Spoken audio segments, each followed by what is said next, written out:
Hi, I want to welcome you all to Curriculum Night. I'm Mrs. Landon, your son or daughter's FST teacher, and I thought I'd make a video just in case you can't make it and give you some overviews of what I'm going to highlight that you might find interesting. This is my 17th year here at Mound Westonka High School, and I have taught FST now. I think it's been about 8 or 9 years. So the class has been going strong, and I just want to give you some insight into how the class will work. One of the things I do recommend is in our course, we do use a graphing calculator quite a bit. So this is the TI 83 or 84 is a great graphing calculator to get your hands on. This year, because of the COVID, Texas Instruments actually has made the online version free to students. And there's a Chromebook extension right here that they can click on.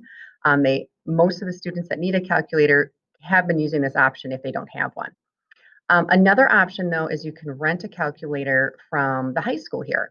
It's a leasing program where you just give us a check or cash for $25, and you go to Mrs. Golombeski. She used to be Mrs. Bradburn this year, and she will give them a graphing calculator. And then at the end of the year, when they return the calculator, the money is also returned. It's a really good program, and I do recommend it. If your son or daughter is a senior, I don't know if I'd recommend purchasing a graphing calculator unless you know they would need it for their post-secondary education needs. If they're a sophomore or a junior, it might be a nice investment. They run about $100, so they can get a little spendy, but do know we have these other two options. I also do have the textbook. I have over 100 textbooks, so if a student would like a textbook, I have actually offered it to them. A few have taken me up on that and have taken a textbook home. However, the textbook is also in PDF format in all of our sections. So what I did is, for example, section 1.1, I have the PDF of that tucked into our section 1.1 folder, so students could always pull the textbook open up. One of the things I do offer to students are note packets. I put together all of my notes and the homework, which they do online, but they actually can visually see it in person in their note packet like a workbook, but then they submit their answers online. Students are not required to use the note packets. I like them though because they sync up one with my YouTube videos that I have, which also sync up with how the textbook flows. Um, the YouTube videos, I have over 200 lessons on YouTube in sequential order. And if we just click on that, students, I do recommend if you want to, they can bookmark this link. Otherwise, these videos are also always embedded into Schoology. I made these videos probably 6 years ago. I've been doing a video support for students for quite a while now. So with this new hybrid and distance learning, it actually just came into play quite nicely. Um, the other thing is the assignments also that students will do, like I said, are going to be submitted online, and we'll talk about that in a little bit more. So if we go on to the next slide here, what can students expect on Schoology? So how do they use Schoology to stay organized? I am a very organized person myself, so I try to organize it in such a fashion that it's easy for them to understand what's going on. I have daily lesson folders, so it'll say, the date on there, so students can easily go to the date of their class period, find that folder. The required assignments that need to be done for the Skyward system will be found on the calendar. Again, those lecture videos that I do have on YouTube are embedded within Schoology, so you really don't even have to ever go to YouTube. It's all in a one-stop shopping experience in Schoology. The homework is also online, so they are in the note packets because I'm a visual person. I like having that homework in person and on paper so I can write on it. Some students are fine just doing it in the online experience. Now, the homework is corrected online, so every student must go online to submit their responses and get their immediate feedback. If I click onto Schoology, just to show you what I was talking about, it's going to look like this here.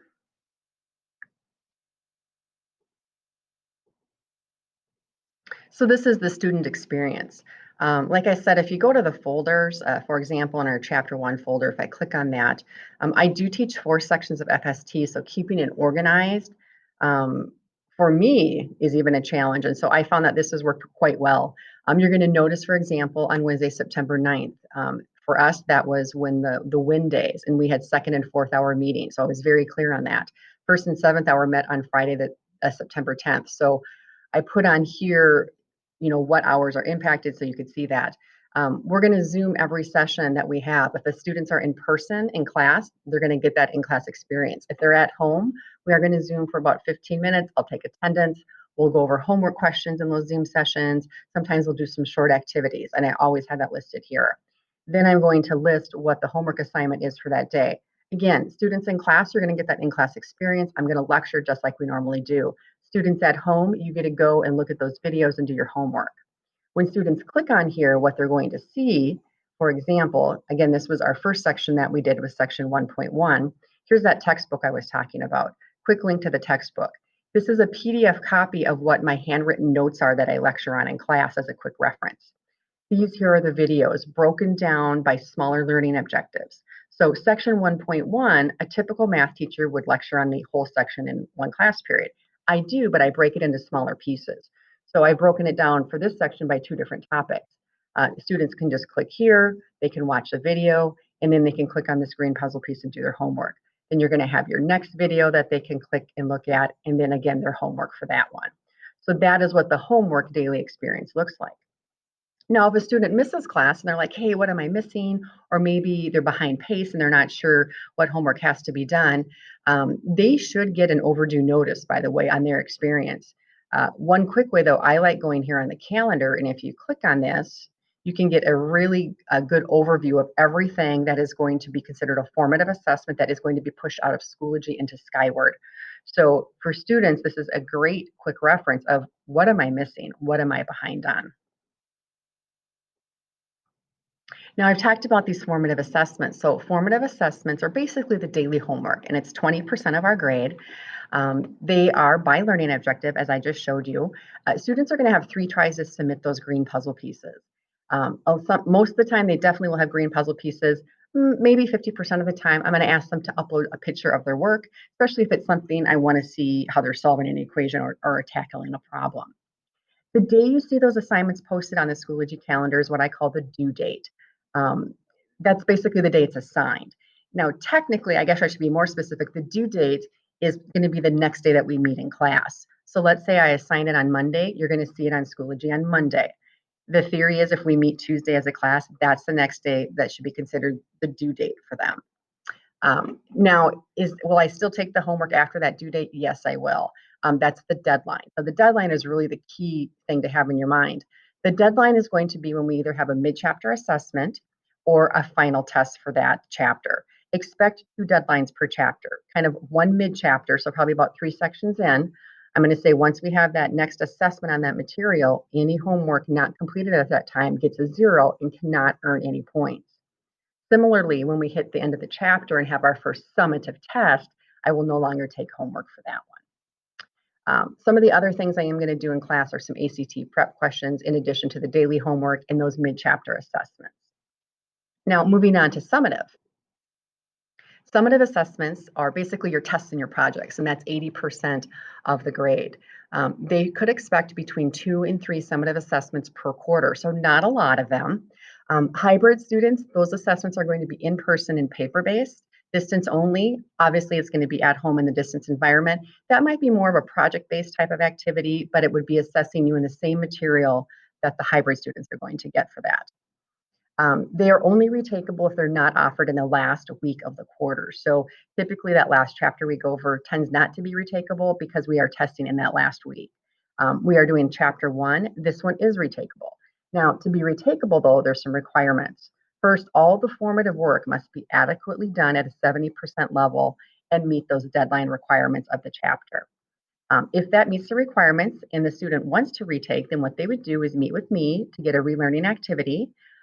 They would then go online after they've done their activity and check their answers for that. They then have 1 week from the end of that testing date to actually get that retake completed. Similar to the tests that are in person, the retake needs to be in person. So the retakes will only be administered during our win time. So students for win time are either going to be here on Wednesdays or Thursdays.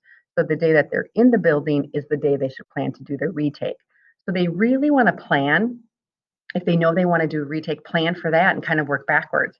So if you're in school on that Wednesday for the win time, then you know you have to get your relearning done prior to that. And then the new score that they get on that second exam is the final score, and they will retake the entire exam. So if they might be wishy-washy on just a few topics, it's important that they actually study for the entire test again. Communications, you probably have already seen, I'm going to be doing weekly progress reports home. Typically on Fridays, if I'm not going to be teaching on Friday for some unforeseen circumstance, I would send out those communications prior. What that communication will be is I will take the homework out of Schoology, push it into Skyward. Any homework not completed that should be done past the due date, but still has that deadline wiggle room would be set to 0. You guys will get a communication. I'll send an email in addition to that progress report talking about upcoming deadlines so you can help manage your student from home. I do have building office hours. I'm available 3rd, 5th, and 6th hour. I'm also open to doing one-on-one Zoom sessions with students. They just need to reach out to me if they need to do that, or they can email me at any time. Be cautious, please. My email is actually Landon N. It's 2 N's here. Landon D is not me, and that person does not check their emails. So Landon N at 277apps.org is how you can get a hold of me. Hopefully this information was helpful. If you have any questions, feel free to email me, and let's have this kick off to a great year. Hopefully with this hybrid distance learning, we're going to reach out to those students, still get them the learning that they need so that they can be successful with their high school careers and their aspirations beyond high school. Thanks for joining me, and have a great day.